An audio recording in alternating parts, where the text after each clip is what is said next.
Good afternoon, everyone. I am Jim Phillips, the Vice President of Athletics and Recreation here at Northwestern University. It's really an honor to introduce our distinguished panel today. They have come from all over the country and certainly have fought the weather. They may be permanent residents here for the next couple days, so anybody that has an extra bed at home, raise your hand. Make sure you guys are available after our meetings today. Let me start with a few words, and then I'd like to introduce the panel. This is a discussion entitled Beyond the Box Score, Storytelling in Sports, a part of the Medill School of Journalism, Gertrude and G.D. Crane Jr. Lecture Series, which is co-sponsored by the Northwestern Athletics Department. I do want to recognize Brad Ham. I'm not sure he was able to step in here, but our new dean of Medill, who we were very fortunate to hire from Indiana University. And if you don't know Brad, how about a round of applause for Brad Ham? Make sure that you introduce yourself to Brad, as, again, we're very fortunate to have him join the Northwestern family. Closest to me, to your immediate right, Jeremy Schaap, a 6-time National Sports Emmy Award winner who has reported at ESPN since 1996. He is a correspondent for E60, the host of ESPN Radio's The Sporting Life, and a frequent contributor to SportsCenter, Outside the Lines, NFL Countdown, and College Game Day. He is also a commentator for ESPN.com and the substitute host for The Sports Reporters. Schaap is also the author of Cinderella Man, a New York Times bestseller, and Triumph, the untold story of Jesse Owens and Hitler's Olympics. Jeremy's a graduate of Cornell University. How about a round of applause for Jeremy Schaap?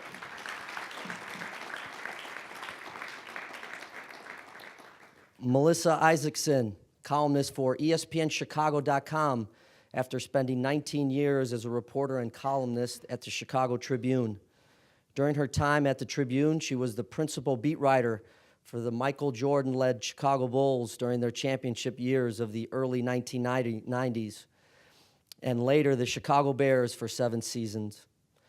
She was also part of the paper's coverage of the World Series winning Chicago White Sox in 2005, as well as the Cubs playoffs in 2003, 2007, 2008. Melissa's a graduate of the University of Iowa. How about a round of applause for Melissa Isaacson? LZ Granderson. He's a senior writer and columnist for ESPN The Magazine and ESPN.com. He also contributes to ESPN SportsCenter, Outside the Lines, and First Take television shows.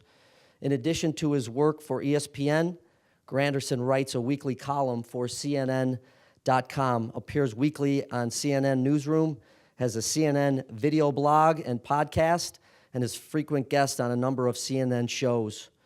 LZ is a graduate of Western Michigan University. I would a round of applause for LZ Granderson.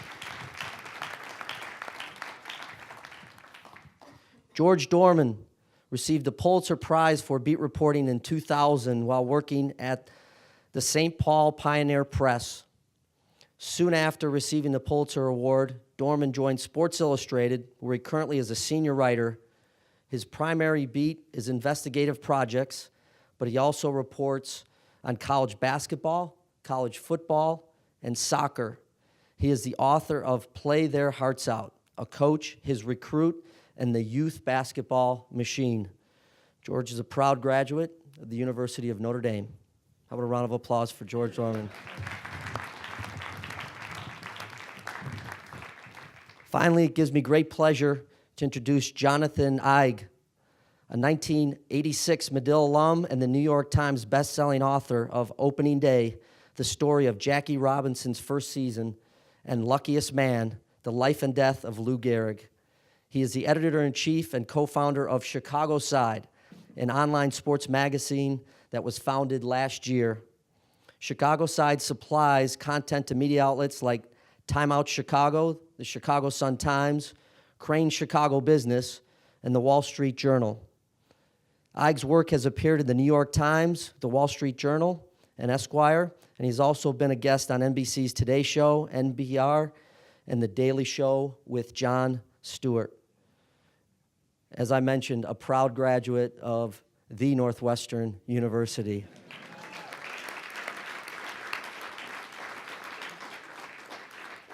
So panel, before I turn it over to Jonathan, obviously, sincere thanks from everyone here at Northwestern University. There's a lot of places that you could be right now, and it means an awful lot for you to take the time to spend with our tremendous students here on our campus. So without further ado, Jonathan, it's all yours. Thank you very much. I don't think I need this, right? I'm kind of surprised I'm the only Medill grad on the panel, but happy to represent the school. Last time I was here, they showed an embarrassing picture of me from my undergraduate days when I was a mediocre student with an excellent head of hair. I want to talk today a little bit about storytelling. I want to talk today about reporting and writing. I want to start by talking big picture. I want to really put you guys on the spot as best I can, because it seems to me that we are at a really fascinating juncture in sports journalism. It reminds me a little bit of the period in the 90s when I was at the Wall Street Journal, when the business journalism was really exploding and becoming not just a section of the newspaper, not just a niche in journalism, but an industry in and of itself that in some ways stood apart and had its own sets of rules. Sports journalism is exploding right now at a time when so much of journalism is shriveling and even dying. We see great issues that are covered through the sports writers, through the sports sections, through the sports websites. Incredibly interesting legal issues like concussions in football. We see really important issues of society. You see the coverage of the shootings on the South Side right now being reflected in the sports pages of our local papers. So there's a great deal at stake. There's great journalism going on. There are great opportunities in terms of businesses. You see things like SB Nation, Bleacher Report, really going from nothing to big operations where they can have reporters and writers who gain bigger audiences than the best-known sports journalists of their time 20 years ago ever could have dreamed of. And you heard the plug earlier for my own small startup that I started with Saul Lieberman, another Medill grad who's here today. We started this less than a year ago because there's this sense that on the web, new things are possible. Great moment of opportunity, I think, and I think that spirit is captured more oftentimes in the world of sports because there are such passionate readers, such a passionate audience, and the opportunity to reach these people is tremendous. At the same time, maybe we, as sports journalists, have not exactly draped ourselves in glory over these past few years. We've seen some terribly embarrassing moments that really reflect some of the principles that were taught here at Northwestern and at journalism schools around the country being abandoned or overlooked. You see stories being missed because fundamental reporting is not being done. George can talk about Joe Paterno. We can all talk about Lance Armstrong. We can talk about the steroids and how they've been ignored. We can talk about the horrific reporting done on Monty Teo earlier this year and how sports journalism journalists all over the country have missed some of these really important moments. So my opening question, and I'm going to put you all on the spot, I'm going to make you all answer it. We stand at this great crossroads, this moment of optimism that there's something good is happening in this business. Are we blowing it? And what do we need to do to make sure we don't blow it going forward? I'm going to put you on the spot, George, just because you're sitting closest to me. Yeah. Are we blowing it? You know, I don't know if we've blown it, I guess is what I would say. I think there are fantastic things going on, and I think more than ever, talent is rising to the top. You know, I think that it was very true that our industry, especially when sort of newspapers ruled, there was sort of a suppression of young talent that was hungry. And so I think one of the great things that is occurring is that we're seeing out of nowhere people come up and write great stories and do great reporting. And so I think that's a real positive. I don't think that we're blowing it on that front. I do think we're drifting away from some of the things that those old institutions and those old ways were right on. But I don't think we've blown it. I just think it's so undefined at this point that we haven't blown it, I guess is what I would say. LZ? as you were posing the question, I started thinking in my head, and I agree, I don't think we've blown it. I think that what's happening is that people are paying attention to a gap in media, and right now that gap is being focused in on sports media. But as someone who also works with CNN and deals with politics, we're told all the time by political lovers and readers that we're blowing it, right? And then when I think about entertainment industry, when was the last time you saw some investigative reporting being done in the entertainment industry? And there are stories there, right? But they're being glossed over for whatever reasons. And so I think, to answer your question, is that I don't think what's happening with sports journalism is unique. I think you're just seeing what's happening with journalism, and that the entire industry is at a crossroad, where we have blogs and we have this need to try to appease our sources in order for them to continue to be sources, and we're losing that sense of maybe necessarily not being nice and going where they don't want us to go to get the stories that they don't want to tell us. And is that because of budget cuts primarily, or is it because something has changed in the nature of I think it's journalism? a combination of things. I think budget cuts definitely have something to do with it, because I don't think you can expect someone who is necessarily the person that you want to do the nice profiles on sports figures, be it athletes or coaches, to also be the same person who's supposed to find out if they're cheating on their spouse or not. I think those are two different roles, and they require two different people, because those are two different relationships. And so budgets definitely hinders that. But then I also think there's just a lack of, how can I say this without sounding like I'm throwing our entire industry under the bus? I'll put it this way. I was at the Super Bowl, I wasn't watching the Super Bowl. I had no idea that CBS did not inform the readers or the viewers exactly what was going on during the blackout. And then I was posed the question by my editors at CNN, well, do you think CBS should hire more news reporters, news journalists? And I thought, well, aren't there journalists there? They should be able to do that too. Like, that's what they're supposed to do, not just follow the X's and O's on the field, but also be able to go and find out what's happening with the blackout. And so I think that we've lost the journalism, or the journalism has gotten a small j and the sports have gotten a capital S, and we need to maybe switch that around.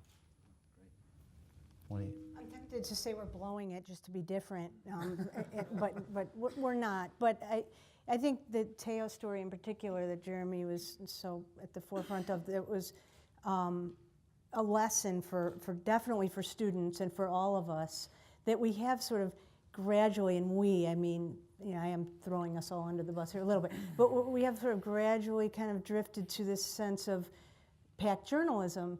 And I had a kind of like almost a physical fight with a former colleague, with a friend, a sports writer friend, about the Teo story. And he's like, whoa, now we're supposed to check death certificates now? Every time we can't take anybody's word for it? And we were going back and forth because we're teaching a class together, so we needed to actually come to we didn't actually ever come to a consensus, but my point was, this is such a great lesson that absolutely we need to do our own reporting. And, yeah, you can take it to the extreme and say, oh, we need to check every time someone says one word that my grandma died, and then we have to go check a death certificate. Of course not. But should we have all done more original reporting? Should we do more original reporting on a daily basis? For sure.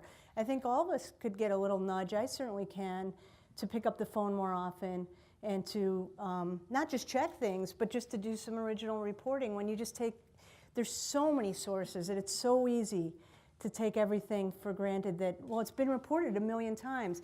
And, with all the wonderful opportunities for students and for everybody to find, this or that website, the lack of accountability is really definitely a danger. But that doesn't mean we're blowing it. It just means we've been at the forefront, sports writers, for so long, I think, in great journalism in every department, that, okay, fine, so our reins got pulled a little bit. So now, it just gets us a little more on what's the word I'm looking for? Just better. It just gets us to be a little more astute with what's going on. Jeremy, you agree? Are we doing good enough? Well, I mean, I think if you look at it, as a continuum, I would argue that we're doing better than ever before. I mean, whether we're doing well enough is another issue. But I've just been sitting here listening to everybody. I'm thinking about, the way the business has changed in the last 30 years, in the last 50 years, in the last 70 years. I remember reading your book about Jackie Robinson. Correct me if I get it wrong. But on April 15th, 1947, when he broke the major league color line in the 20th century, none of the major New York dailies covered it as a cultural or social event. It was an aside that Jackie Robinson played his first major league game. Something like that happened today. I think we're more sophisticated. I think people were. Did I get that right? It was barely mentioned in the game stories. Right. It was a small item at the bottom of most of the newspapers' Right. stories on the game, except in the African American papers, Right. where it was That's banner right. headlines Yeah, across the major top dailies. of the front page. It was ignored. It was something that we don't talk about this stuff. In 1968 in Mexico City, Tommy Smith and John Carlos, that was something most of the mainstream media either ignored or got all wrong, and hammered these guys for doing something that obviously today we find admirable. The vast preponderance of the sports media in 1967-68 was covering Muhammad Ali in a negative way. Now he's considered heroic. So I think we're more sophisticated the way we look at issues off the field, whether they're race issues, gender issues, sexual orientation issues. But I see what you're saying. I mean, it's a difficult situation, though, if you're going to talk about steroids, for instance. Where were we on the steroid story all those years? I'd say, I was there, I was covering Mark McGwire, I was covering Lance Armstrong. I feel like half the things I saw with my own two eyes never really happened anymore, and that's distressing, but I know it wasn't issues that we never talked about. We do stories about this, and we'd have Greg LeMond accusing Lance Armstrong, and we had the Andro thing in the middle of the summer of '98, and people, but you never had two sources who were going to tell you Mark McGwire was taking steroids. You never could get two people to tell you who were actually on the Discovery or Postal Service team that Lance Armstrong was taking HGH and EPO and testosterone and blood doping. And if you couldn't, there are probably reporters, I'm sure there are reporters who could have gotten to it, but a lot of people tried and didn't get there. And these were people being covered by reporters from other departments as well. So, are we blowing it? There are stories that we seem to have blown, but I'm still not sure right now how we could have done it any better. There are guys right now in all kinds of sports that we're celebrating, even though we suspect, we might even think they're doing steroids or EPO or HGH, for which there still is no real reliable test. But what are you going to do in the absence of any definitive proof? It's hard. It's a quandary. I think that raises another really good question. We tend to treat these sports figures as celebrities, and they've set themselves up in this way. You talked about the evolution of sports reporting. In Jackie Robinson's day, for the first time in the 40s and early 50s, reporters started to go into the clubhouse and get to know these guys. Right, Dick Young was the trailblazer there, and he began to report on these guys by getting inside information from the clubhouse and dishing some of that in ways that maybe the teams didn't like. It was the first time anybody dared to step away from the team's line and to challenge these guys. And by the 60s, you saw reporters who had unbelievable access. You had Gay Talese traveling with Floyd Patterson and writing about him sneaking out after this fight in disguise and spending the week with him at his cabin. We've gotten to such an extreme now where dealing with these guys, and you guys especially in TV know better than I do, that to get an interview with these people, you have to go through Hollywood-like levels of approval, where in some cases you're willing to sign off on what you will and won't report. So how has that severe restriction in access limited your abilities to do the job? You're an investigative reporter, George. Let's start with you. I was going to say, I don't do that job. So I think that I'm lucky that Sports Illustrated simply says to me, we have other people that will write those, we'll try to get a profile of, Carmelo or something like that, right? So they don't ask me to do that. And I feel so fortunate, and I hope to God that Sports Illustrated or somebody else continues to support that, because, I think one of the things that I really enjoy doing is taking that individual that is being held up and saying, is that really who he is? And it may be drug use, but it may also just be a matter of character, or they're cheating or whatnot. And I think that's important. I think, and it's hard. It's hard. I mean, I wrote a story about UCLA last year, and Ben Howland, after it came out, after he refused to talk to me, came out the next day in the paper and made some comments about, this guy's trying to take me down. And I just let him, I'm not trying to take you down. I'm trying to tell the reader why UCLA sucks. And it's all personal. And so you really have, everybody takes it personally. And so you have to, and I get that, but you have to have an entity, and in my case, Sports Illustrated, who says that's okay. It's okay that we're gonna take some of that heat and support you. So I hope Sports Illustrated never asks me to do some of those stories that other people have to do. What about when you are doing those stories, LZ? I mean, how has that dynamic changed in trying to get these guys to speak to you in an honest, genuine way? Honestly, I've ticked off so many people. At this point, I'm almost like George. Like I don't get to really do that kind of, I don't want to say flowery, but that kind of profile anymore. I remember when John Amici came out, and after he retired, and I wrote this column, as a gay man who had been working in sports journalism for a number of years, that, I'm happy for you, but I'm waiting for the person. My accolades are being saved for the person who comes out while still playing. So I was kind of like, I got it. Yeah, you had it hard. Yeah, big deal. Let's move on. I ran into John's bud at a party, and he looked at me, and I thought, I forgot John was big and broad, and he comes right up to me, and he's like, and I go, you know what? Don't punk out. So I said, hi, I'm LZ Granderson. I know who you are. I was like, oh, it's on now. It's on now. And he was like, he went off on me. He went, in a very polite British way that John would do it. But he still, I let him have his moment, because the way I figured, I had my moment, right? I used my platform to say what I had to say, so he's in my face, and so he's going to say what he had to say, and we had a conversation, and we're actually decent friends now. But that's just my style of writing, that if I have something to say, I'm not going to duck it. And when you do that too many times, you just find that the doors get closed, and you end up having more confrontational moments. And those moments don't lead to flowery profiles, they just lead to more controversy. Yeah. Now, Melissa, you've been in the locker rooms a lot of the years.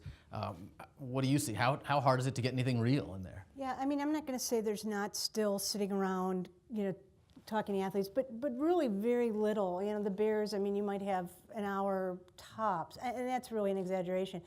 There's an hour or two a week, but the actual time you get to actually see an actual player, might be a minute or two before you're chased out.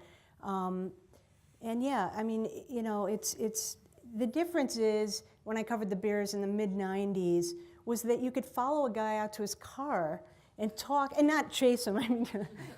Picturing me, I probably did that too. But no, you could walk with a guy and talk and have a little privacy and have a little just incidental talk that you need to be a good beat writer. That stuff's pretty much gone. And I know really good beat writers today, and I'm not covering a beat right now, have that text relationship, and they text and they tweet and they text, and that's all fine, but there's something missing still from just having that just casual conversation. We used to sit with Michael Jordan, and there were literally 3 of us on the beat, and we'd go to Cleveland, and no one would, maybe they'd have their 2 beat guys would maybe do a little drive-by, in our locker room, but it was just me and Mike Mulligan and Kent McDill just chatting with Michael, and it wasn't interviewing him, it was talking about life and the kids and whatever, and that's what you try to teach students, to build relationships, and it's all about relationships and it's all about trust. But how do you do that if you can't even get near them? And what really, now I'm getting going because now I'm getting mad because when I think about it, the difference too is the PR relationship, and I respect the media relations people's jobs. They have now figured out, rightly so, that they can control their own content, and it's very smart. And so they can put out their own stories and control it and break their own stories, and that's great. But at some point along the way, we've become the enemy, and that's too bad, and it's not with every team. I get along well with the PR guys in this town, but somehow it's just this adversarial relationship that young PR people really believe that they're there to stop us, not to help us write, interesting, good stories or honest, factually correct stories. So I'm not going to say I'm happy with it at all. The excess stinks, and I'm always fighting it. And Jeremy, you're in a good position to talk about this too, because you're dealing with high-level figures very often, and you're attempting to go deeper than the traditional TV media. So what's the magical solution? Well, I don't know that there is one. I mean, I'm not in those locker room settings very often anymore, clubhouse settings.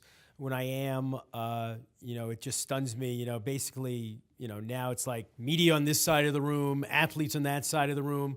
Players never come out of the training room in the baseball clubhouses anymore. They've got every trick for avoiding the media. I mean, it is a bitter pill they swallow when they answer any questions for you. And I'm sure that it's getting worse, but from my perspective, the first team that I covered on a regular basis, I was working in local TV, was the 1993 Mets, which was one of the most disastrous teams of all time, picked by a lot of people to win their division. They'd spent tens of millions of dollars, and it ended up being a fiasco. And that clubhouse was filled with the worst guys you could possibly deal with. Brett Saberhagen, Vince Coleman, Eddie Murray, Bobby Bonilla. So 20 years ago, it was already at a nadir, from what it had been. But I think when I go in and I spend a lot of time with somebody now and I try to do one of these profiles for E60, I mean, they know what the deal is. They know that we're going to spend some time and we're going to try it. And they have a vision in their heads about why they're doing this. They want to be out there. And, it's just a different world. My father was in the business. He was great at what he did. One of his strengths, he had these incredible relationships with a lot of the people he covered. He wrote books with a lot of the people that he covered. There was a totally different atmosphere. There was a totally different relationship between subject and reporter. It was much more collegial. There weren't these chasms separating them. I mean, whether it was race is a big factor, whether it was income, a big factor, celebrity, big factor. These kids today, and kids, I'm talking about college kids, I'm talking about professional athletes. I'm talking about they don't need us anymore, and so why should they give us any of their time? There was a time when there was this symbiotic relationship. I mean, I know it seems like a funny example, but sometimes on ESPN Classic they show these the Sports Trivia Challenge with Dick Enberg hosting, right? And they'll have like Joe DiMaggio, Yogi Berra, and Mickey Mantle versus a team of like Willie Mays, Monty Irvin, and I don't know, Hank Thompson or something. It's like you couldn't get the 25th guy on the Mets roster now to show up to do one of these things for you. And they were giving them like $500 and, a Timex watch. There was an understanding back then that we need the media. We got to get out there. I'm going to write a book. Now when the average salary in Major League Baseball is $8 million or $6 million, the NBA it's a few million dollars more. Like, why am I going to waste my time? I wanted to do a story a few years ago. Joe Torre in the offseason, he's got a house in Hawaii. Go spend a couple of days. Like, why am I going to spend 2 days humoring Jeremy Schaap when I could be playing golf? It's very rare to find a guy like Aaron Rodgers who was willing to give us, a lot of time because he thought, it was good for his brand, that word that we hear all the time, to be profiled.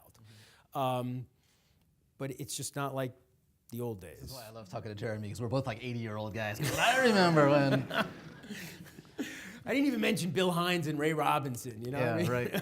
We'll do that next panel. All right, so one more really hard, difficult question, then we'll get into some easier stuff. This is hard, right? You walk into the locker room, they fly you in, you got to get...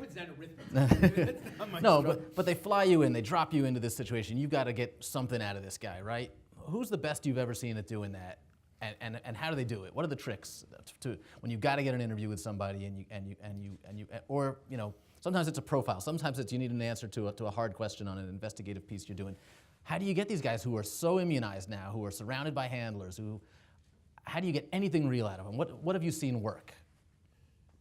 Mike Silver, I've seen work. Yep. Mike Silver is the best in the business at doing that. I don't know if Melissa, Mike and Melissa, yeah.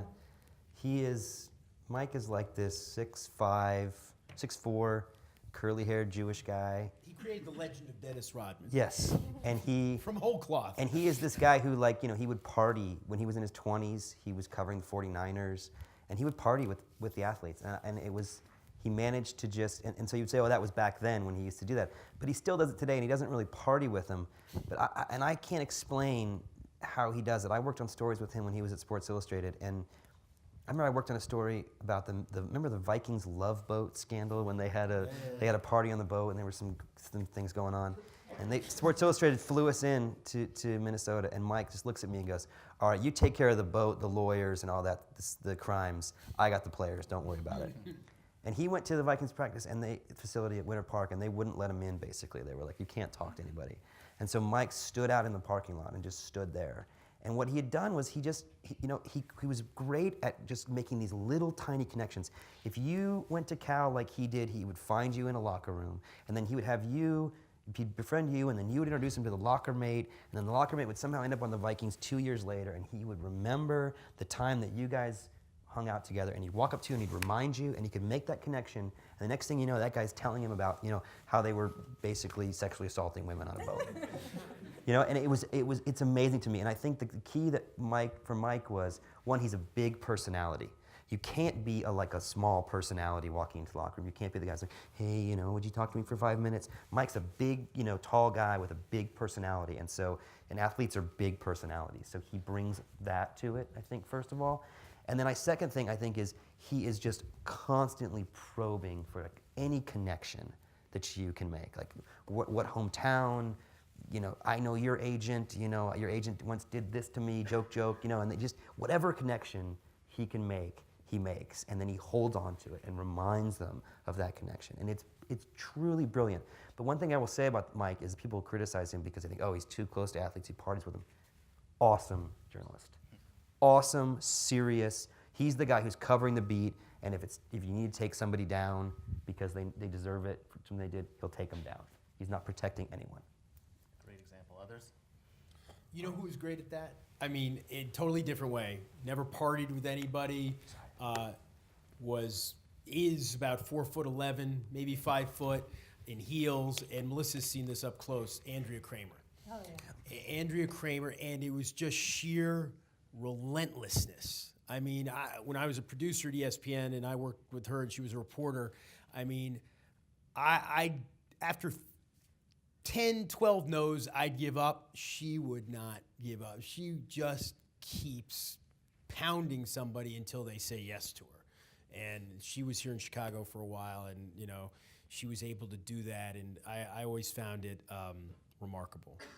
Bob Verdi was doing it at the Tribune for so many years before anybody knew how to be friends and develop relationships with athletes, and we all were like, I mean, the guy would pick up the phone and call any commissioner of any sport and get him on the phone, and could, you know, when he left the Tribune, which was really sad when he and then Bernie Lincecum left, he was one of the very few guys in town who could get Jerry Reinsdorf and Mike McCaskey and Rocky, well, it wasn't Rocky then, the other words, the dad.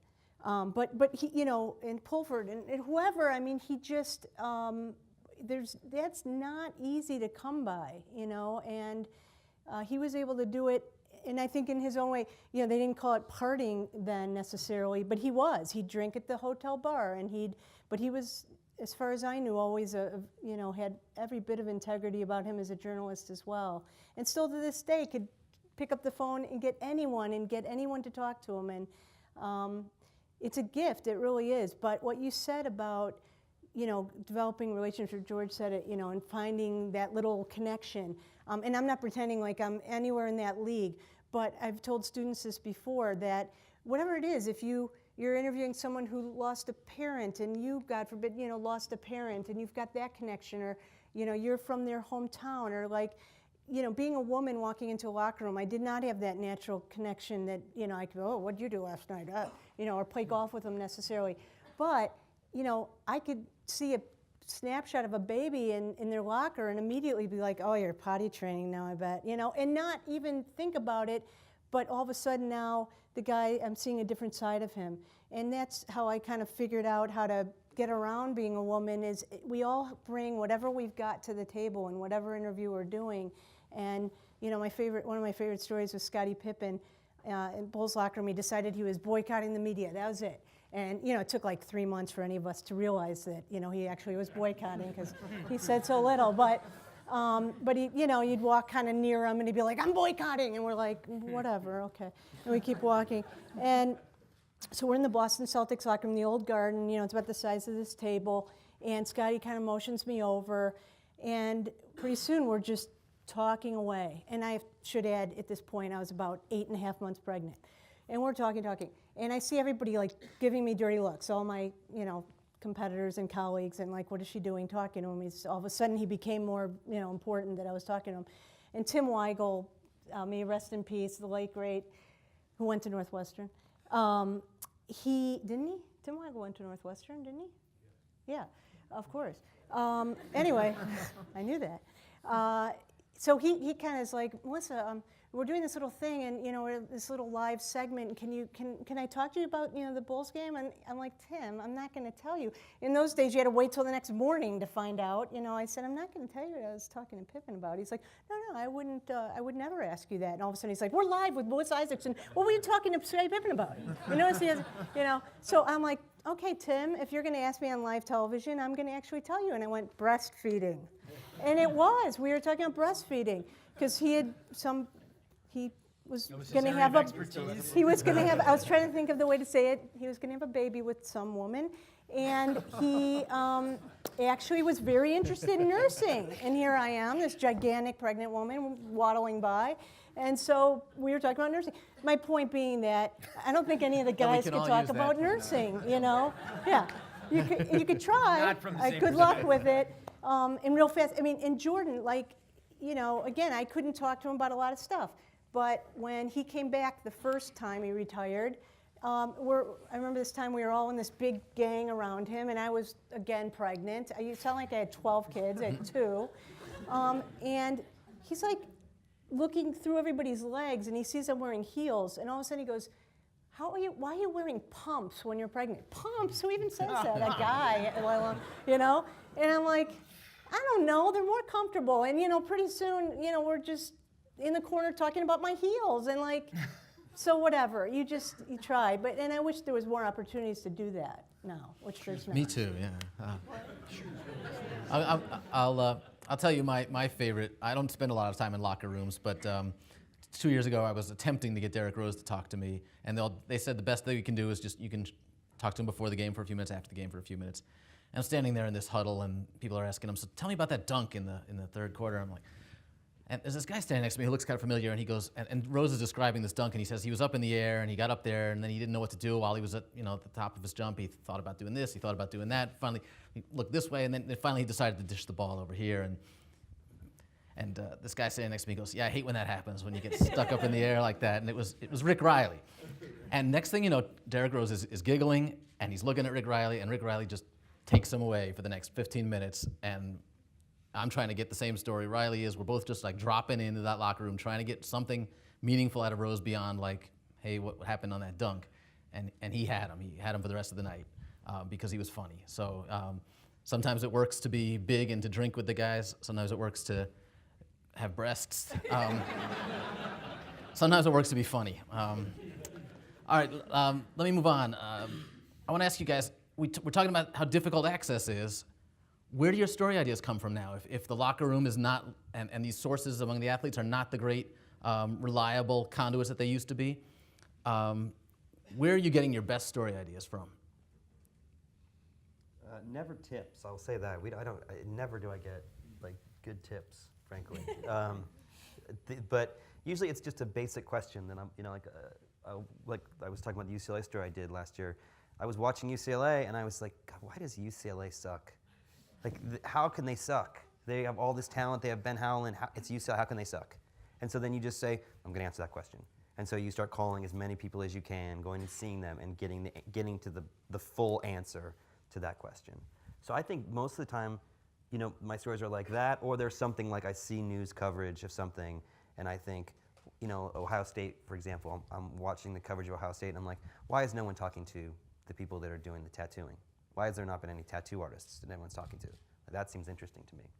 And the assumption is, oh, well, someone must be trying in Columbus. They just can't, they won't talk. I'm like, no, I bet no one's going down to the places where tattoo parlors are and knocking on doors and trying to get people to talk. So it's often like you see a hole in the coverage. It's what other reporters are missing. Well, yeah, what you assume they're missing, yeah. I'm just nosy. Yeah. You know, it's just good old-fashioned, just curiosity. I read a lot. I talk a lot. I work in 2 different industries, which are actually very much the same, politics and sports. So I'll just go to D.C. and just hang out. You know, I'll knock on doors. I talk to congressional aides and, you know, get ideas for my columns and report on what I need to when I'm on CNN. And then with sports, it's the same way. You know, I'm very similar to a woman in the sense that because I'm openly gay, there's like this wall that's kind of there, right? Because no one really wants to be seen getting too close to the gay guy, hence you may be guilty by association. And so a lot of the relationships I've developed have been in the off season. There are a lot of guys in the industry still who, if I walk into the locker room, wouldn't necessarily look me in the eye, but when I see them away from the venue, we'll talk for like 45 minutes, just kicking it. Give me an example of a story that came from this kind of relationship building. Oh, boy, I want to say like 30% of them actually did. I'm trying to think of my favorite one. I wrote a column about, this is going to be so politically incorrect. I wrote a column about encouraging women not to go to NBA All-Star Weekend with the business model plan of getting pregnant so that the athlete will then take care of her for the rest of her life. It's good advice, though. It really is. And it literally came from just talking to dudes who had either got caught up or that boy got caught up, and like just years of that conversation. Finally, NBA All-Star Weekend was coming up, and one of my editors says, hey, you know, what's your column for the weekend? I said, doggone it, I'm gonna write this piece.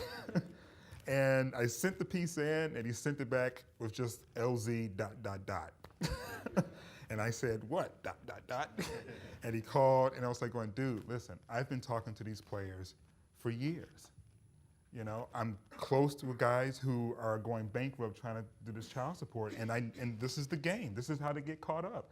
So we all, if we're willing to report the stories about athletes going broke, and if we're willing to report the stories about athletes not paying child support, then we should be willing to talk about how they get in that position in the first place.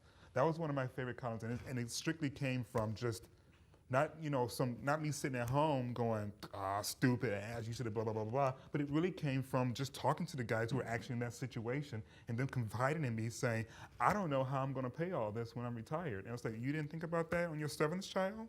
You know, it's like.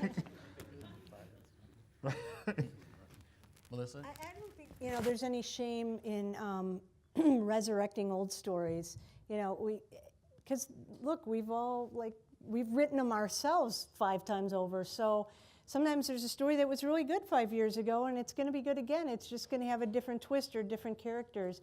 Sometimes it's really mundane. One time I did a story, you know, I'd always rather tell a story about a person than a, you know, X's and O's. I mean, it's just me. But one of the most fun stories I ever did was the 30 seconds between when the ball is down and when the clock starts running between, you know, plays in a football game.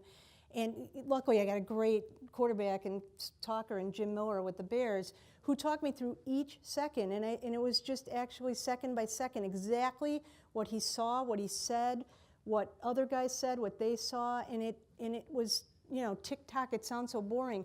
But it was, I got more response than ever because anytime, again, it sounds cliche, you could bring fans behind the scenes, stuff they don't see. We don't get to see. We think we see everything, but there's still a ton we don't. You know, how players play with pain, that was something that I, you know, explored in a couple different ways. Like, again, like how many of us really, we've all tweaked an ankle and stuff, but really do we ever really, you know, and outside of getting drugs to fix it, there's still just the aspect of pain. And I don't know, again, Jim Miller's looking at his butt one time in the hallway of Hallis Hall. Just it brings to mind the story. Because I was like, how do you, like, what's the most painful injury you had? No, I'm sorry. It just flashed before my head. It's the grossest thing I've ever seen. But I said, like, what hurts the most on you right now? And he just dropped his pants, and like he had this gross bruise, like, and he was so proud of it. It was just one of those burns, that, have you ever seen like a really bad, what's it called even? It's like, yeah, strawberry, sorry. Raspberry or strawberry? Yeah, that's interesting. I never knew what was, can you say both, strawberry and raspberry? Depends on the shade. Yeah. Oh, it was, and like, but I don't think it's that unusual. I think they walk around like that all the time. Like, Owen Kreutz was just dying to tell me about his toes. And again, the center, it's like, oh, that's really interesting about his toes. But it was, like, they walk around without nails. And so can you imagine, like, if you cut your nail too much, the pain, can you imagine have you ever lost a nail, how much that hurt? They, like, walk around with no toenails. And so that sounds really dumb. You're all like, oh, that's really an interesting story. But, yeah, sometimes it's the mundane that could be kind of interesting, or not. But it could be. Jeremy, where are your best stories coming from these days? Well, I often do what my father did, which was think of the place I want to have dinner, wherever it is, and then find a story in that city. And it tends to work out. So I find myself in New Orleans a lot. But For those of you in the audience, hitchhiking is perfectly fine. Just get there any way you can. But, most of the time, I'm working on stories that just kind of come to you. It's Manti Te'o, Lance Armstrong. A big story. You're on it. You're working on it. You don't have to go find it. But the stories I spend most of my time working on E60, the long form stories. We've tried to create this niche, and I have as a reporter and the producers that I work with, and it's broadly defined, I'd say, as human rights sports reporting. And it's something that I don't think, there's not a lot of competition for it. And so, we have the floor to ourselves. And I'm always looking for stories that somehow may be only tangentially about sports, but give us an opportunity to tell what I think are important stories. Everybody has a different view. To me, like, the most important stories I feel I've worked on in the last few years are all really, you could say they're barely sports stories. But I went to South Africa. I did a story about this phenomenon called corrective rape, lesbians being gang raped because men want them to be heterosexual. A lot of them happen to be soccer players. We went to Bhopal, India. We did a story about kids playing on the grounds of the old Union Carbide plant. It was really an opportunity to just talk about the legacy of the disaster there, and the fact that even now, 27 years later, people are really suffering. We did a story last year about athletes in Bahrain who were tortured by their government after speaking out during the uprising in the country against the monarchy there, who were tortured and exiled. So it's a way to talk about the Arab Spring. This year, I went to Israel to do a story about a soccer team there that has this notoriously racist fan base, the only team in Israeli soccer that's never signed an Arab player. That was a way of exploring, the intractability of the conflict in Israel. And also this year, a story right here in Chicago about, which I also consider a human rights issue, about high school athletes who suffered devastating, catastrophic injuries, and the fact that none of them, or many of them, have no insurance. And so, if you're an NCAA athlete and you suffer an injury like that, you're covered. If you're a professional athlete, you suffer an injury like that, you're covered. But if you're a high school kid and you get paralyzed, there's a very good chance that not only is your life ruined, physically, but your family is going to fall into financial ruin. And so, the producers I work with do a great job of finding these stories. Once in a while, I might find one myself, but I like to, that's an easy way for me to kind of say, what am I looking for? Okay, we're going to open it to questions, but I have one more question. We established early on, everybody seems to agree, we're not completely blowing the future of journalism. What's the one thing you think we should be doing better at? And then we'll open it to questions. 30 seconds each to answer that one. Let's keep it tight so we can get some good questions. Yeah, I think just not chase the myth so much, right? Don't go into it assuming that the story is going to be, oh, his mom died, and so we like the narrative that you think is going to cause tears or what. Go into it with an idea of like, let's find the story, as opposed to going in with that narrative that that you assume you should get. I've always talked about the hiring process. Getting more diversity, especially in decision-making positions, especially on television, network television, as well as cable and prime time. I just think we need to do a better job of making sure that we are serving our viewers and readers better, and you do that by making sure that their voices can be heard and their stories can be heard. I guess I'd just go back to sort of, and I'm talking more about myself, just not taking anything for granted and following the pack because so many people have reported it, and just going into everything with just a little more critical eye.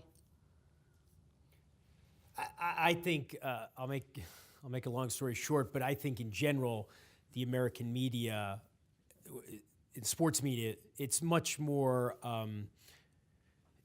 aggressive than it used to be, confrontational when necessary, but still lags behind the rest of the world.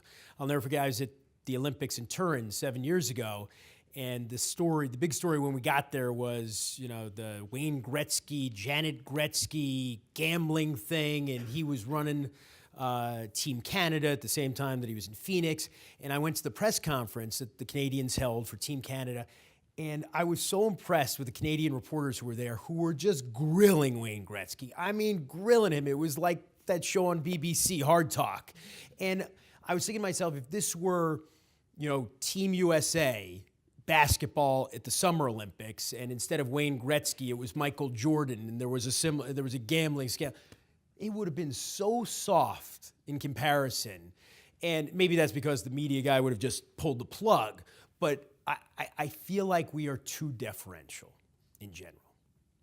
Great. Well, thank you all. Wonderful answers. Thanks for answering my questions.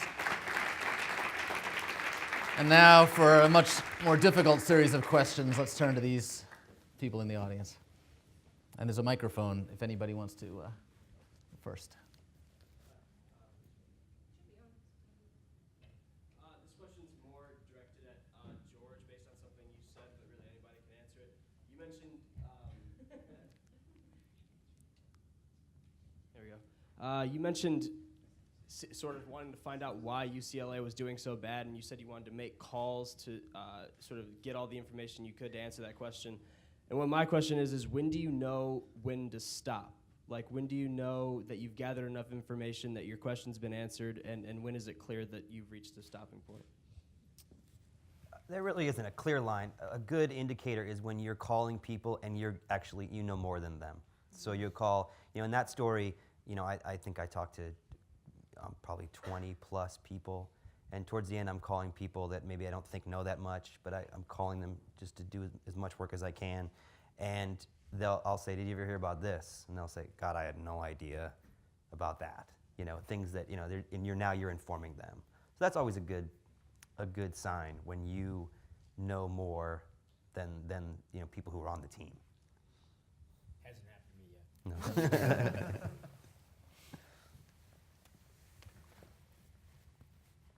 Okay, so the issue of PEDs came up earlier, and it's been in the media a lot lately as well. So I'm wondering what you guys see as the next hurdle in the PED challenge as for journalists and also just for the leagues themselves to identify the users. It seems to me that it's hard to define what is cheating and what isn't, in addition to actually then setting out like the policy is in terms of what it is. So how do you think leagues will go about addressing that in terms of like the science and what drugs are illegal, what isn't, and then also can we be effective? Will it, like, when do you think it will be, the punishment and the policies will be effective in creating a level playing field?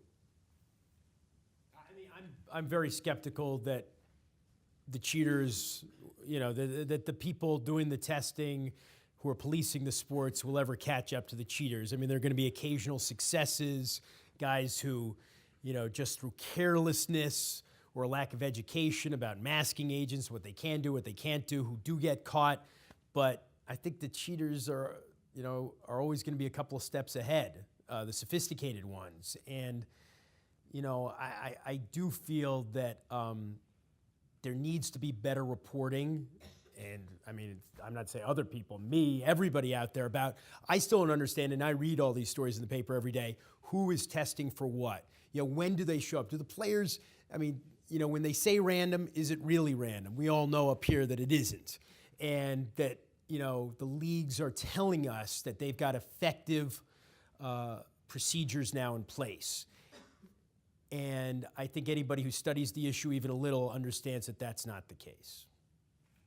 I don't think you really are going to see a change in the culture of cheating until the punishment that's handed down for being caught is greater than the reward for doing it.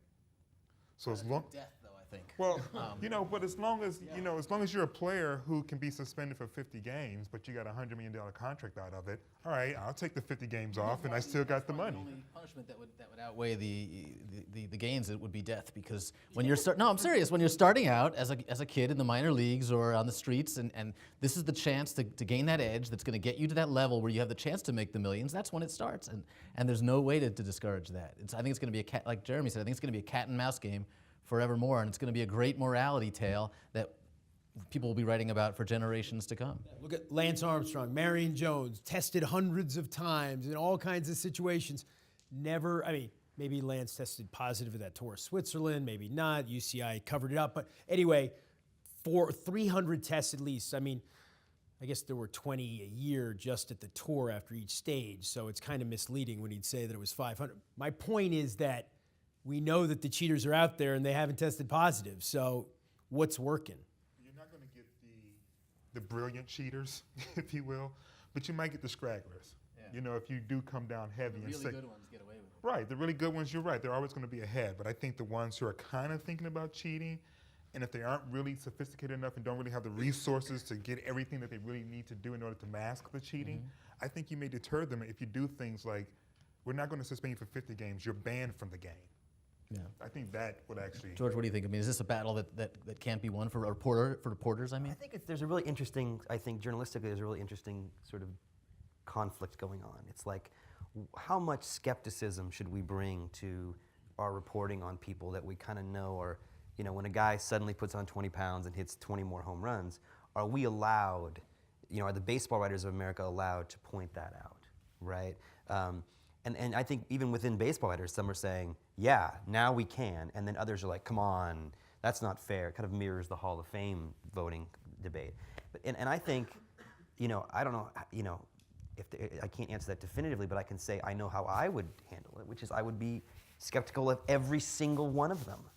And I would not glorify their off-season workout. And I would not, in my, I would certainly note that the guy is hitting 20 more home runs, but I wouldn't start talking about after a great off-season of working out and eating healthy, and because we're still doing that. We're still doing that. And I think then, and the other thing, yeah, exactly, Pilates. And then the look him in the eye explanation is one that drives me crazy. When journalists say, I looked him in the eye and he told me, that was kind of one of the Lance things, Rick and Sally Jenkins. I asked him directly, did he use? And I'm like, what do you think he's going to say to you? You think he's going to be? It's you. You're asking me a direct question. Yeah. So I hope that that we stop glorifying and stop promoting those turnarounds and that sudden improvement, and we really just start putting asterisks out there more. I learned that lesson like very early on in my career because I was a big sucker for the I'm cured story. Stanley Wilson, remember, in the Super Bowl. So this is the running back, right? Now I'm blanking. In the Bengals. And he had a drinking problem, and that Friday or Thursday in the Super Bowl week,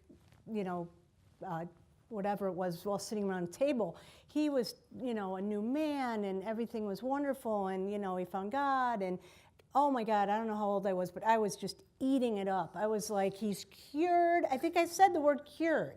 I think I actually say he's not an alcoholic anymore. Like, that was before we understood that that doesn't work that way, you know?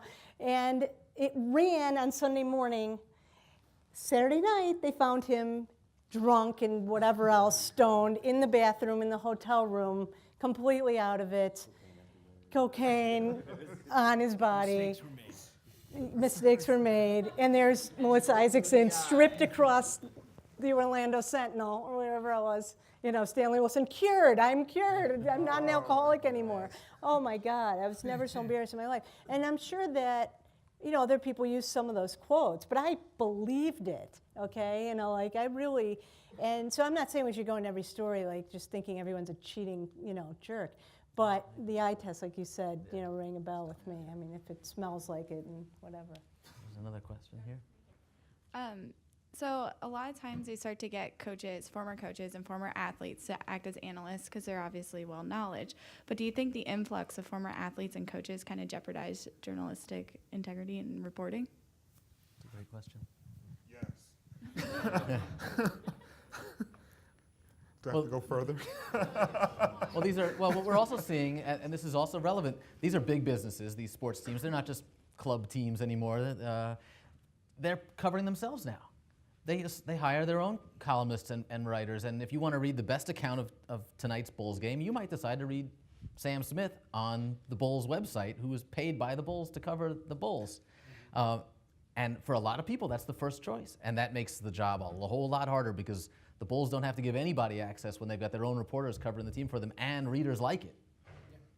Yeah. It's the same thing. I mean, you know, it goes on in every market. You know, we have people, you know, in New York, where I live, you know, the Mets have their own network, the Yankees have their own network, the Knicks have their own network, you know, and they've got people working for them. But in terms of, you know, former athletes and coaches, and nobody employs more of them than ESPN. I mean, dozens, literally dozens in each sport. You know, I don't think they, you know, if they're used the right way, if you put them in the right situation, they're very valuable. They know things we don't know. They have connections that we don't have. You know, the trick is getting these guys to think as journalists rather than former athletes. And, you know, the one thing, you know, at ESPN, immediately they try to disabuse them of is this feeling that they have to be loyal to their old teams and their old connections. Sometimes it works, sometimes it doesn't work quite as well. You know, in my position, you know, trying to, you know, get news-making interviews and stuff like that, it's sometimes a problem because, you know, if, I don't know, just example, Colin Kaepernick's in the news for something, is he going to talk to me or is he going to talk to Steve Young, who works with me? You know, is Steve Young, you know, necessarily going to want to ask the same kind of questions? You would hope so. And I'm just throwing those names out there. I mean, Steve Young's a smart guy, and I think he knows what he's doing. But, you know, it's tough. I mean, I think when Michael Irvin worked for us, was it Michael Irvin, I think? You know, he went down and did a big newsmaking interview maybe with Terrell Owens or something like that. You know, that's a problem for me because if you're giving the guy an option of talking to Michael Irvin instead of me, guess who he's going to choose? Please tell me that Michael Irvin doesn't count as a journalist. He's paid as a journalist. All right, I don't want to. Never mind. You know what I mean. Forget I asked. Yeah. Sorry. But you know what I mean. And I like Michael, but you know that's not what he does. And so you know that's a problem when people have the option of going with somebody who might not necessarily ask them the same questions. They're going to take it. And for me, I was going to say, for me, it's not just about the interview. If you're covering a live event and you're overwhelmingly staffed with ex-coaches and athletes, and like news happens, you're kind of like strapped, like because you don't have the resources in place to be able to actually cover the non-sporting thing that may be happening at a sporting event.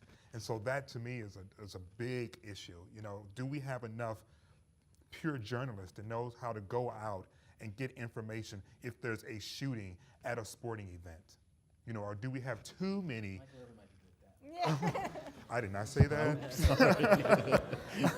I don't want to. Sorry. I know, I'm always jarred by it, as Dan Marino, and he may have done a good interview. I was just, seeing him sit down and give an and do an interview. It's like, oh, are they making him eat bad food in the press box too? Like, how much does it go? I remember B.J. Armstrong, the Bulls guard, one time did a little stint with the media, and I saw him just, glad-handing around with us and had, his microphone or whatever, and I go, what are you doing? And he's like, what? I'm with the media. And I'm like, you hate us, and yeah, he hated us. He never talked to us.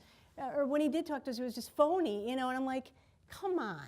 He's like, no, I'm you guys now. I'm like, okay, well, great.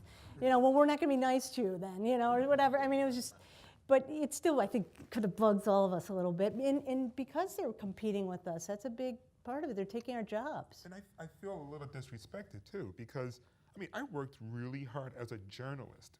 I was on the cops desk at 3 o'clock in the morning. I've covered mothers crying about dead babies and burning buildings, all this other stuff to undergird myself so that if anything happened as a journalist, I would know what to do. And it feels as if, it reminds me of the conversation that came out after the Newtown shooting, and people said, oh, we should just arm the teachers so they'll be ready in case if something happens. And I'm thinking, do you disrespect teachers so much to think that they have to go through all this training to become teachers and stay on top of their training to be better teachers? And oh, by the way, learn how to shoot accurately in a hostage situation, because you can be able to do that. And I feel the same way as a journalist. Like, yeah, we got it. You're really trained. You know how to get a police report, but we can just put anybody in your place. It's like, no, you can't. This question kind of specific, but a couple weeks ago, maybe it was last week, we had Tommy Craggs from Deadspin in here, kind of talking about the Manti Te'o story, and during the course of it, I think there was a New York Times report also that said, ESPN had gotten a tip from, maybe it was Manti Te'o's agent, but they were kind of waiting to do a television thing on the story. Deadspin obviously runs it first, and then Jeremy Schaap, you had the interview with him, and then ESPN interviewed you about the interview. I'm just curious, as a journalist, like, what was that process like for you? I understand, you did the interview off camera, his lawyer was there. What was the lead up to it, and what was that actual interview like for you? Well, it was unlike anything I'd ever done before. I can't think, we've all done interviews with people who didn't want to be on camera. But I can't think of one where everybody wanted to see him on camera as much as that, and he didn't want to do it on camera. Obviously, that was our preference, but that's not what he wanted to do. The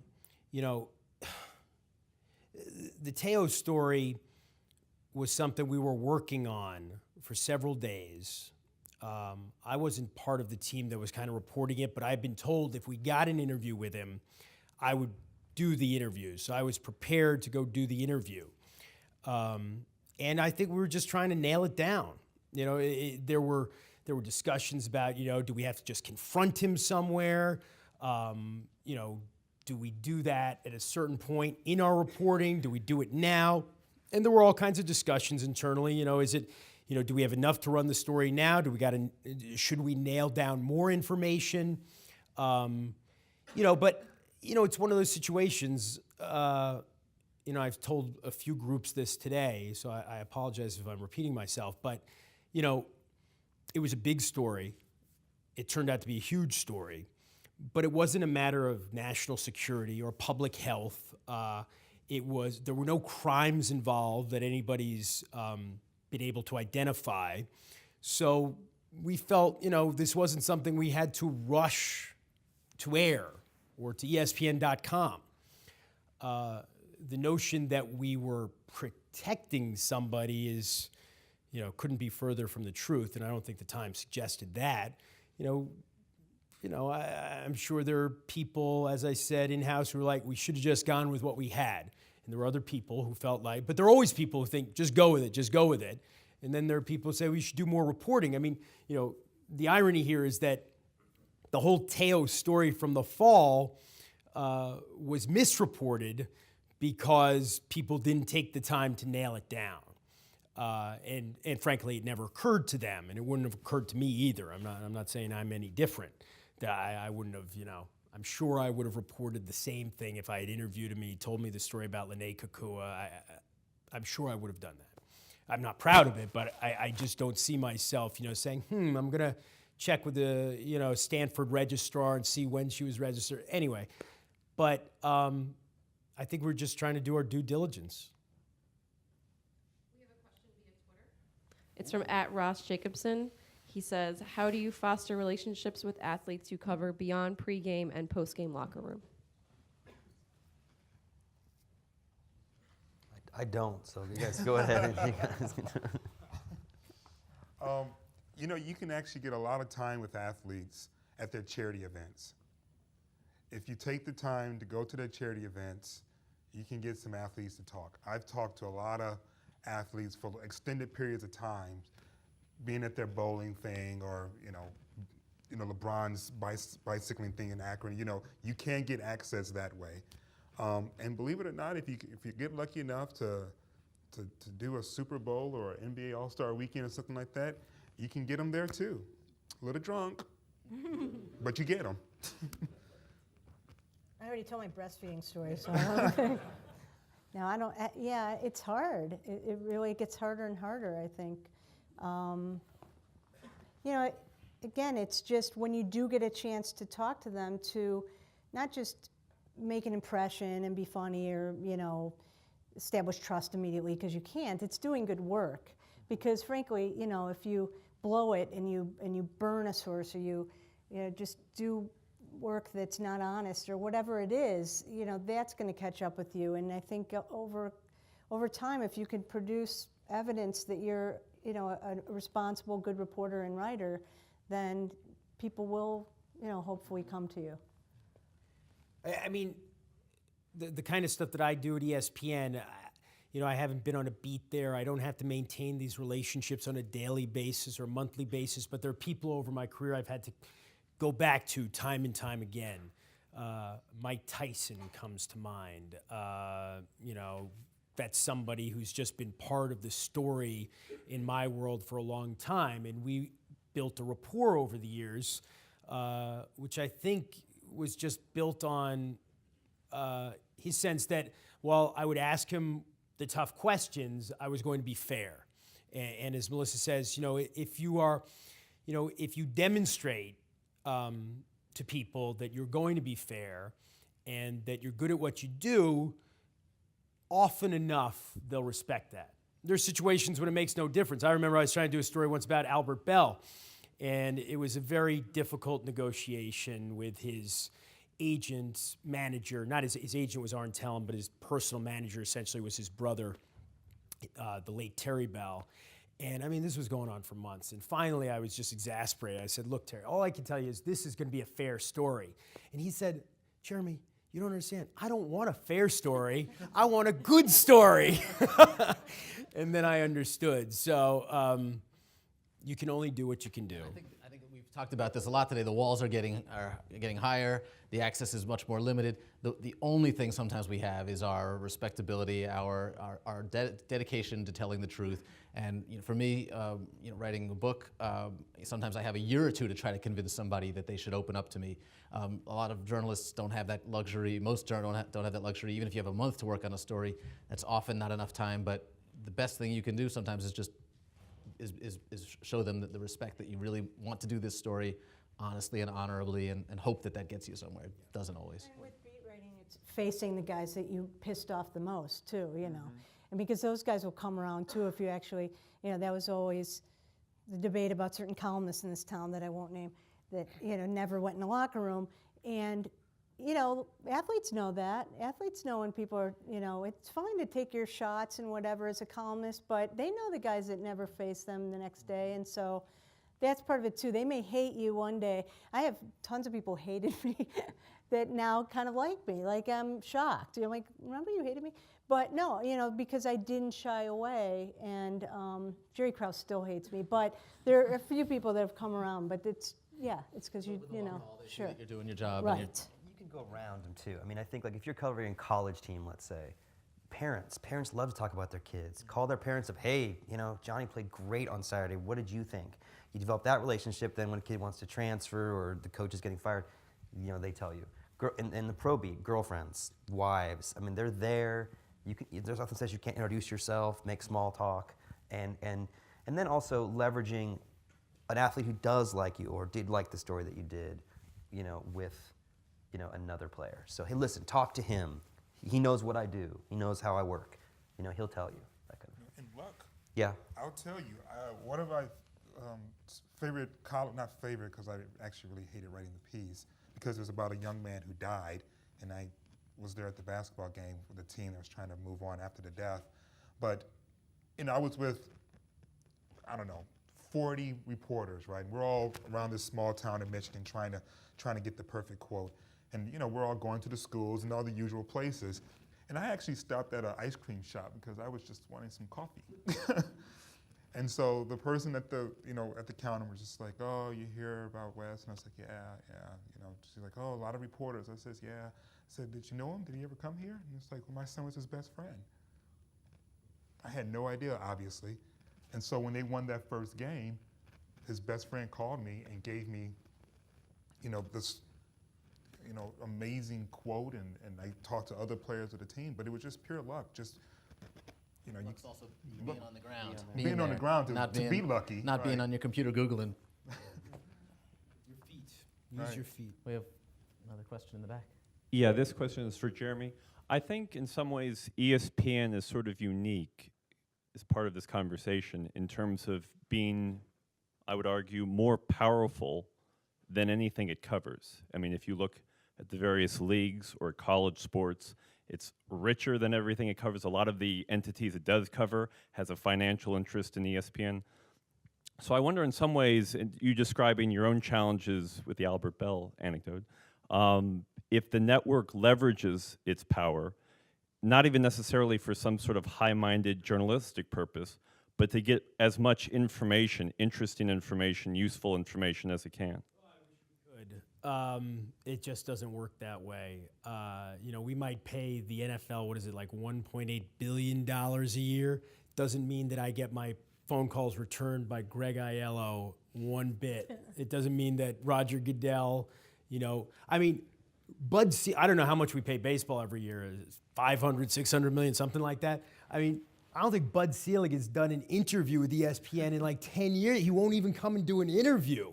The relationship is as adversarial at that level as you could imagine. I don't know why you would think, there might be some deference, but I've never seen it. And certainly on the other, if you look at it from the reverse image, there are no sacred cows for us. I've been there, it'll be 20 years this fall. I've never felt that we have ever protected any person, any entity, any league, any conference, any school. A story is a story. I work for people who are among the most respected sports journalists ever. People who are in the halls of fame who come from newspaper backgrounds and strong television journalism backgrounds. And they still have that same desire and hunger to break a big story. That doesn't go away when you go work for ESPN. I can't think of an example. Occasionally, like at the NFL draft last year, in the middle of the lockout, Roger Goodell submitted to an interview on live TV.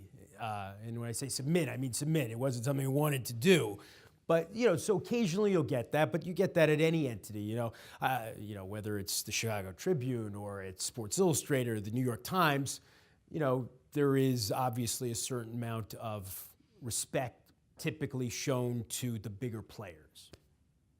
I can't even get Roger or John Gruden to return my calls. And he works for us. Yeah. We only have a couple minutes left, so we're going to take a couple of the questions, hands that were already raised. Obviously, things like the Manti Te'o story and Lance Armstrong, those are people that are easy to go after once you've found those things out. But when there's people like Tim Tebow and Jeremy Lin who are being promoted across ESPN and all sorts of national papers, do you guys ever think that that's done up a little bit too much, and does that compromise the integrity of your publications a little bit? The only time I've ever written about Tim Tebow, actually, I think it was twice. The first time is when he was coming out with an autobiography, and people were ripping him, And in my opinion, it was like, why doesn't he have something to say? He's one of the greatest college football players of all time. I think he has something to say. And the then book was the #1 bestseller. right. And I think the second thing I had to say about Tim Tebow was about LeBron's comments about Tim Tebow and how perhaps LeBron sees a piece of himself in Tebow. That was it. I refuse to spend too much time talking about a backup quarterback that can't throw. And that's just my personal, and as a columnist, I get to make that decision. I'm not in the same position. Some people are assigned to talk about certain athletes, and that's what they need to do. I'm fortunate, I'm blessed, I'm able to kind of pick and choose what I get to write about, and that's the only 2 times I think I've ever written about Tim Tebow. Those are good stories, those 2 that you mentioned. I mean, there's nothing wrong with having some fun with a story that's hot for a while. As long as you don't forget about the important things, the other stories, that especially things like George are talking about, that do get neglected because we focus so much of our attention on the glamorous story of the moment. I'd say have fun with those stories. There's always a place for those in any news media outlet. But that doesn't mean you should pay all your attention to that and forget about. Is it too much? Sometimes but it's not too much until it's too much. I mean, when he was leading the Broncos through the playoffs last year, that was a story. You know, here's a guy who can't throw and he's winning games. So exactly, and at a certain point you turn it on, and I'm like, oh, poor Sal is stuck up there in Cortland, for the whole training camp. It's like, geez, I'm just glad that's not me. But there's no doubt there was an insatiable appetite for Tim Tebow stories, and I lived in New York, so it was different. He was there, in my backyard, and it's convenient for everyone in the media. Trust me, it wasn't only ESPN. If you picked up Newsday and the New York Post, the New York Daily News, and the New York Times, they were covering Tim Tebow incessantly. But yeah, at a certain point, it's like, okay, enough already. Which was the case, I think, when Renaya Tuiasosopo went on Dr. Phil. It was like, that was okay, we're done. The advantage, though, is that, like in the olden days, we never knew who was reading our stories. Now we know exactly how many people are reading it, how long they're on each story, what stories get the most traffic. And you'd be stupid as a website or an entity to not track that. So ESPN Chicago makes no bones about it, and they're very good about it. They will write about Derrick Rose 20 times a day because it gets traffic. I mean, people want to read about him. So if he, eats, a hamburger, we're writing about it. Yeah. Literally. I'm not making that up. I think he ate a hamburger yesterday. We wrote about it. We really, and I used to really bother me coming from the traditional journalism. Really, I'm calling Michael Jordan to find out if he wore shorts on the golf course, and and so then he was asked to not wear shorts on the golf course.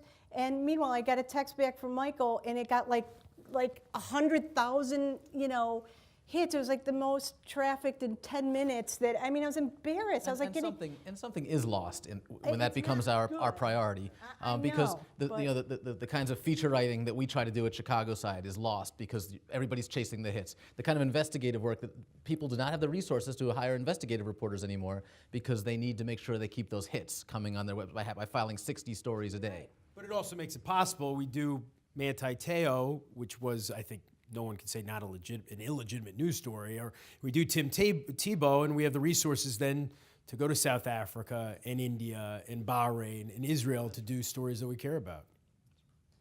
Not that we don't care about the other stuff. Actually, I guess my question is coming at a good time because I was about to ask, what makes the Manti Te'o story so newsworthy that it's at the top of the newscast every day for 2 or 3 weeks? I understand that people were consuming those stories, but where do we cross the line between human interest journalism and just sort of invading this kid's personal life? That's a fair question. I think you got to remember, though. It was that news cycle. Deadspin broke that story on a Wednesday, and that's all that people were talking about for the next week, I would say. I interviewed him on Friday night. So just 48 hours after the story broke, people could not get enough of it. It was a legitimate story. It was the perfect storm. It was about so many more things than just this college football player. It was about how dating has changed. It's about internet relationships. It's about modern alienation. and it was a novelty to people who were older. Like, what is it? Catfishing. And I mean, I never heard of catfishing used in that context. And it was about Notre Dame. If you're going to pick one program in college sports that means something to the most people, it's Notre Dame. And this guy was the leader of its best team in 20 years, and the revival there. There was no way for this not to be a gigantic story. I mean, from the moment you heard it, you knew it was going to be that way. There was that salacious element too, right? The whispers, is he gay, right? That was also a driving thing that was happening. I remember, I think it was Friday morning, I had like 4 different producers call me up and say, is he gay? Like, because I, of course, know all of them. Right. So, and I mean, that was just and I think LeVar Arrington actually, had the guts to take it from the whispers and actually talk about it on air on his show in D.C. So I think that aspect of it, too, was like a driving force. All anyone had to do is call my daughter, though, and they would have known that it was going to blow up because, and no one thought of it. Why didn't you tell me? She's 17, and for about a month before that, she was consumed with Catfish on MTV, and she got me into it, and we are like catfishaholics. And then as soon as that thing broke, I was like, well, it's Catfish. Why isn't anyone calling Dre? What's his name again? Des. What's his name? Neve, of course. Neve, he's like my son. I mean, we talk about him all the time in my house. How did I forget Neve? So, and then there was all this talking about what could have happened, and I could have told them because there was an episode exactly like that with a cute kid from Western Michigan who was so smart and cute, and he had friends, and then he fell in love with a guy or a woman, and it turned out to be a guy, and the guy was gay. Sorry, but he was. But he but he ended up being gay. He ended up being gay, but he was pretending to be a woman, and he was in love. Like, I was like, there it was. It was 3 weeks ago on Catfish. All you had to do was, There it is. And 3 months from now, no one will remember that story, right? No. The question about If privacy, he's lucky. and whether we're invading his privacy. I mean, at that point, Manti Te'o has given, I don't even know, 200 interviews, willingly given 200 interviews. So, I mean, it's one of those you can't have it both ways. You can't sit in front of the cameras and say all these wonderful things about yourself and Notre Dame and family and the team, and then when things go bad, not have to sit in front of the camera and at least face it once. Or tape recorder, yeah, and at least face it once. All right, I want to thank Medill for having us and thank my panelists. Thank you for coming.